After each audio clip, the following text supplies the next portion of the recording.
I believe that ChiefsAholic is innocent. Seriously. You're telling me he robbed all those banks, won all those bets, and got all that money, and that was the best lawyer he could afford?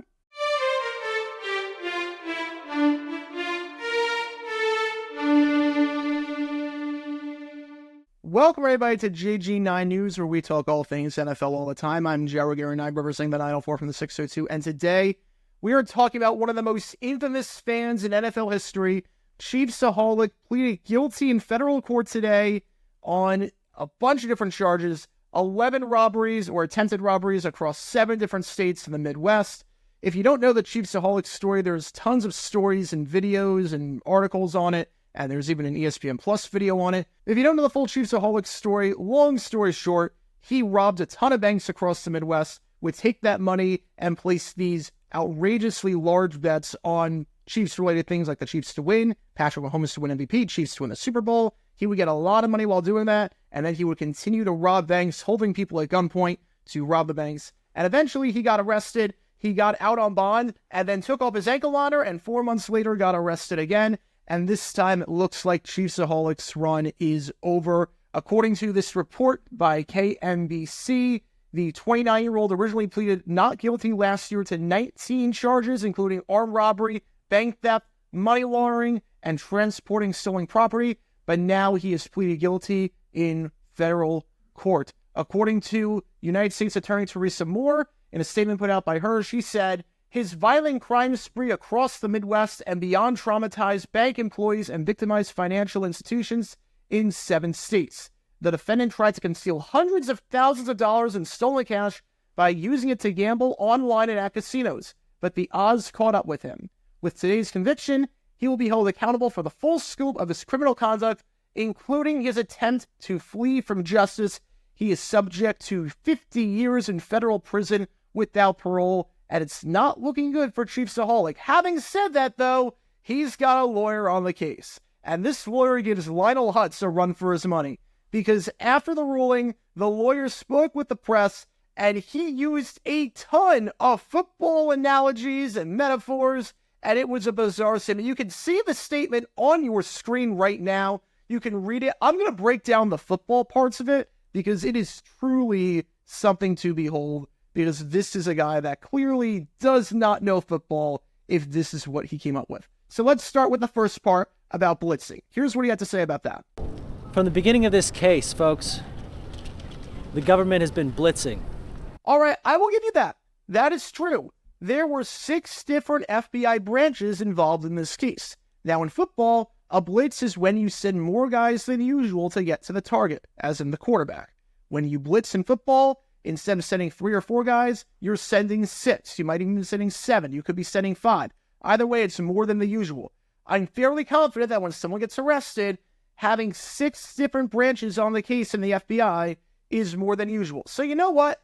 I'll give you that. You did a good thing, lawyer. The rest, not so much. Because then he talks about the pocket collapsing. The government has been blitzing, and Xavier's pocket was collapsing. Remind me again. How did he make his money? He made his money on betting on the Chiefs, betting on Patrick Mahomes. That's the team we're talking about here. That's the QB we're talking about. One of the things, actually, that ChiefsAholic has to do, besides paying $500,000 in restitution to the victimized financial institutions, is forfeit an autographed painting of Patrick Mahomes that was recovered by the FBI. So we're talking about Patrick Mahomes here. Mahomes is better outside the pocket.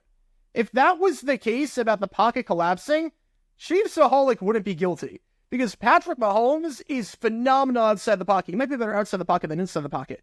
In 2022, for instance, Mahomes had the most touchdowns of anyone outside the pocket. According to some stats by Andrew Russell, Patrick Mahomes was the highest graded QB outside the pocket since the start of 2021. According to Steven Ruiz, Patrick Mahomes' sack rate outside the pocket without play action during the 2022 season was 0.3%. The average for other QBs is 10%. So if the pocket was really collapsing, let's be honest here, ChiefsAholic would be totally free and he would escape this case. But he didn't. But he did not. And now we get to the most bizarre part of it all, when the lawyer talks about his knee not touching the ground. If I know anything about Xavier, and if the Chiefs Kingdom knows anything about ChiefsAholic, we know that he doesn't give up. We know that if he stumbled and he fell, he didn't let his knee touch the ground. All right, so if he stumbled and fell, he didn't let his knee touch the ground. There are a few problems with that. Number one, even if your knee touched the ground, you can still get back up. This is not college rules. This is not high school rules. You have to be touched down. You have to be down by contact. If your knee touches the ground, you're not down just yet. You can get back up, no issue whatsoever. So that doesn't really apply here. But even if his knee did touch the ground, assuming he got down by contact, if his knee didn't touch the ground, other body parts can still touch the ground and he'll be ruled down. So this analogy falls flat on its face. It doesn't matter. Rule 7, Section 2, dead ball, Article 1, dead ball declare. It says, an official shall declare the ball dead and the down ended, Part A, when a runner is contacted by an opponent and touches the ground with any part of his body other than his hands or feet. The ball is dead the instant the runner touches the ground. So his knee could still be up, but if his head is down, his elbow's down, he's down. So that analogy doesn't work. There's also a note in that to clarify. If, after contact by an opponent, any part of a runner's leg above the ankle or any part of his arm above the wrist touches the ground, the runner is down. So just because his knee might not be down doesn't mean that you're not down. Section B, when a runner is held or otherwise restrained so that his forward progress ends. Last time I checked, ChiefsAholic was in court. He was arrested. Forward progress was definitely over by that point. He wasn't escaping. He wasn't getting out of that. He was in court. He was in jail. He was in cuffs. He was behind bars. He wasn't getting out of that. Forward progress was definitely over. Section D1, when a runner declares himself down by 1, falling to the ground or kneeling and clearly making no immediate effort to advance. Last time I checked, he pled guilty. He declared himself down. When you plead guilty, you are admitting defeat and you are saying, you know what? I did these things.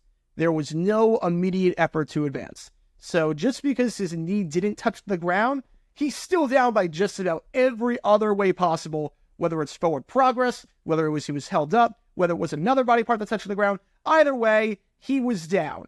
I love it when lawyers do stuff like this where they talk about sports and they clearly have no idea what the sporting question is, because there's no reason to make a statement like this. That's the funny part. There is no reason whatsoever for his lawyer to make a statement like this other than trying to make it tie into football somehow and try and get Chiefs Kingdom on their side when, spoiler alert, that is not going to happen.